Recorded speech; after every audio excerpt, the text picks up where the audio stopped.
رسوله الكريم أما بعد فأعوذ بالله من الشيطان الرجيم بسم الله الرحمن الرحيم إن الصلاة تنهى عن الفحشاء والمنكر صدق الله مولانا العلی العظیم۔ دین اسلام میں ایمان کے بعد سب سے اہمیت جس چیز کی ہے وہ نماز ہے۔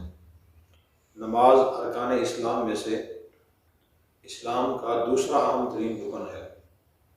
نبی کریم صلی اللہ علیہ وسلم نے ارشاد فرمایا بنی الاسلام علی خمس شہادت لا الہ الا اللہ وان محمد رسول اللہ واقام الصلاۃ۔ اسلام کی بنیاد 5 چیزوں پر ہے، یعنی 5 چیزیں اسلام کی بنیاد میں شامل ہیں اور ان 5 چیزوں پر اسلام کی عمارت کھڑی ہوتی ہے۔ نمبر 1 اس بات کی گواہی دینا کہ اللہ کے سوا کوئی عبادت کے لائق نہیں اور محمد اللہ کے رسول ہیں، یہ ایک بات ہے۔ اور نمبر 2 اقام الصلاۃ، نماز قائم کرنا۔ قرآن کریم میں بھی 70-80 مقامات پر نماز کو تذکرہ فرمایا گیا ہے۔ مثلا دوسرے پارے میں اللہ تعالیٰ نے ارشاد فرمایا یا ایھا الذین آمنوا استعینوا بالصبر والصلاۃ، اے ایمان والو تم صبر اور نماز کے ذریعے مدد حاصل کرو۔ اس سے معلوم ہوا کہ نماز بھی انسان کی مدد کرتی ہے۔ اور نبی کریم صلی اللہ علیہ وسلم کے بارے میں صحابہ کرام نے فرمایا اذا حضبہ امر صلی، کہ نبی کریم صلی اللہ علیہ وسلم کو جب بھی کوئی چیز پریشان کرتی، اہم معاملہ پیش آتا تو آپ نماز پڑھتے تھے۔ ایک تو آپ 5 وقت کی نماز پڑھتے تھے، 5 وقت کی نماز پڑھنا ہر عاقل بالغ مسلمان مرد عورت کا ذمہ فرض ہے۔ اس کے علاوہ بھی آپ ہر پریشانی کے وقت نماز پڑھتے تھے۔ مثلا آپ کو کوئی ضرورت پیش آتی تو آپ نماز پڑھتے تھے، اور آپ نے امت کو بھی اس کی تلقین فرمایا کہ جب بھی کسی آدمی کو کوئی پریشانی پیش آئے تو وہ 2 رکعت نماز حاجت پڑھے، اس کے بعد دعائے حاجت پڑھے تو انشاءاللہ اللہ تعالیٰ اس کی وہ پریشانی دور فرما دیں گے۔ سورج گرہن ہوتا آپ نماز پڑھتے تھے، چاند گرہن ہوتا آپ نماز پڑھتے تھے، جب بارش نہ آتی کافی عرصہ گزر جاتا، بارش کی ضرورت ہوتی تو آپ صلاۃ الاستسقاء نماز پڑھتے تھے اور دعا کرتے تھے۔ آپ تہجد کی نماز پڑھتے تھے، نوافل میں سب سے اہم نماز تہجد کی نماز ہے۔ آپ چاشت کی نماز پڑھتے تھے، اوابین کی نماز پڑھتے تھے، اشراق کی نماز پڑھتے تھے۔ جب آپ مسجد میں داخل ہوتے تھے 2 رکعت تحیۃ المسجد پڑھتے تھے۔ جب بھی آپ وضو فرماتے مکروہ وقت نہ ہوتا 2 رکعت تحیۃ الوضو پڑھتے تھے۔ تو آپ ہر وقت نماز پڑھتے تھے۔ نماز کی بڑی اہمیت ہے، نماز کے بڑے فوائد ہیں۔ نبی کریم صلی اللہ علیہ وسلم نے ارشاد فرمایا قیامت کے دن ایک مسلمان کے اعمال میں سب سے پہلے نماز کا حساب کیا جائے گا۔ اگر اس کی نماز صحیح اور پوری ہوئی تو باقی اس کے اعمال بھی پورے اور صحیح ہوں گے، اگر اس کی نماز پوری اور صحیح نہ ہوئی تو اس کے باقی اعمال بھی پورے اور صحیح نہیں ہوں گے۔ اسی طرح سیدنا فاروق اعظم رضی اللہ عنہ نے بھی اسی قسم کی بات ارشاد فرمائی جو موطا امام مالک میں امام مالک رحمۃ اللہ علیہ نے نقل فرمائی ہے۔ آپ نے ایک مرتبہ اپنے علاقوں کے تمام گورنروں کو خط لکھا اور ان فرمایا کہ جو شخص نماز کو اچھی طریقے سے صحیح وقت پر اہتمام سے ادا کرتا ہے تو وہ دین کے باقی کاموں کو بھی انشاءاللہ پورا کرتا ہوگا، لیکن جو نماز میں سستی اور کوتاہی کرتا ہے تو وہ باقی کاموں میں سستی اور کوتاہی کرے گا۔ پھر فرمایا کہ میرے نزدیک تمام کاموں میں سے اہم ترین کام نماز ہے۔ اور نبی کریم صلی اللہ علیہ وسلم نے پھر فردن علیحدہ ایک نماز کی اہمیت بیان فرمائی۔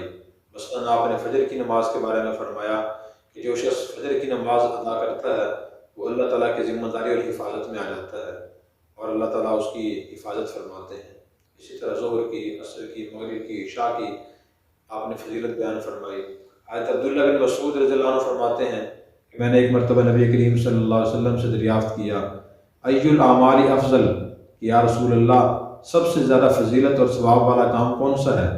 آپ نے فرمایا کہ الصلاۃ لوقتہا، وقت پر نماز ادا کرنا سب سے افضل اور اہم کام ہے۔ میں نے پوچھا ثم ایو، پھر کون سا کام افضل ہے؟ آپ نے فرمایا کہ بر الوالدین، والدین سے اچھا سلوک کرنا، نیکی کا سلوک کرنا، یہ نماز کے بعد سب سے اہم کام ہے۔ میں نے پوچھا ثم ایو، پھر اس کے بعد کون سا کام افضل ہے؟ آپ نے فرمایا الجہاد فی سبیل اللہ، اللہ کے راستے میں جہاد کرنا۔ اسی طرح آپ نے ارشاد فرمایا کہ الصلاۃ نور حجت، نماز قیامت کے دن نمازی کے لیے روشنی کا باعث ہوگی اور اس کے ایمان کی دلیل ہوگی کہ واقعی وہ نماز ادا کرتا تھا اور وہ صاحب ایمان بندہ تھا۔ اس لیے نماز کی بڑی اہمیت ہے، ہر مسلمان کو اس کو اہمیت دینی چاہیے، اور 5 وقت کی جو فرض نماز ہے وہ خصوصاً ادا کرنی چاہیے۔ اور نماز نہ پڑھنے کے جو نقصانات ہیں وہ بعد میں عرض کریں گے، پہلے نماز کی بڑی عجیب امتیازی خصوصیت بیان کرتے ہیں۔ انسان کو کے بارے میں اللہ نے فرمایا وما خلقت الجن والانس الا لیعبدون، میں نے جنوں اور انسانوں کو اپنی عبادت کے لیے پیدا کیا ہے۔ انہیں عبادتیں بہت سی ہیں، تلاوت بھی عبادت ہے، درود شریف پڑھنا عبادت ہے، استغفار پڑھنا عبادت اور نیکی ہے، اسی طرح لا الہ الا اللہ پڑھنا، تیسرا کلمہ پڑھنا عبادت اور نیکی ہے، تلاوت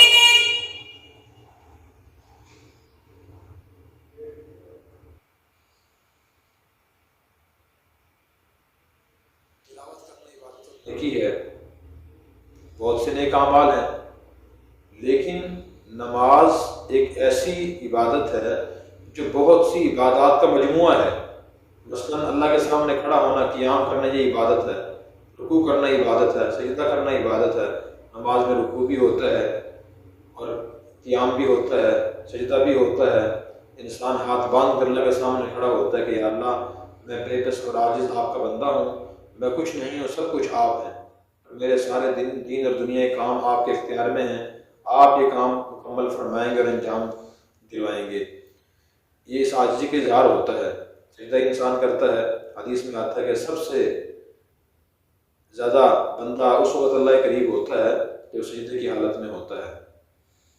اسی طرح نماز میں تلاوت بھی ہوتی ہے، تسبیح بھی ہوتی ہے، انسان نمازی سبحان اللہ پڑھتا ہے، اس میں درود شریف بھی ہے، اس میں دعائیں بھی ہیں، رب اجعلنی مقیم الصلاۃ من ذریتی ربنا وتقبل دعا، اے میرے رب مجھے بھی اور میرے گھر والوں کو بھی، میری اولاد کو، میرے اہل و عیال کو نماز قائم کرنے والا بنا، ربنا اغفر لی ولی والدیہ، میرے رب مجھے معاف فرما، میرے والدین کو معاف فرما، اور قیامت تک آنے والے تمام مومنوں کو معاف فرما۔ اس میں دعائیں بھی ہیں، درود شریف بھی ہے، التحیات بھی ہے، بہت سی عبادات کے مجموعہ ہوتی ہے، اس لیے نماز ایک امتیازی مقام رکھتی ہے، اور تمام انبیاء علیہ السلام نماز پڑھتے تھے۔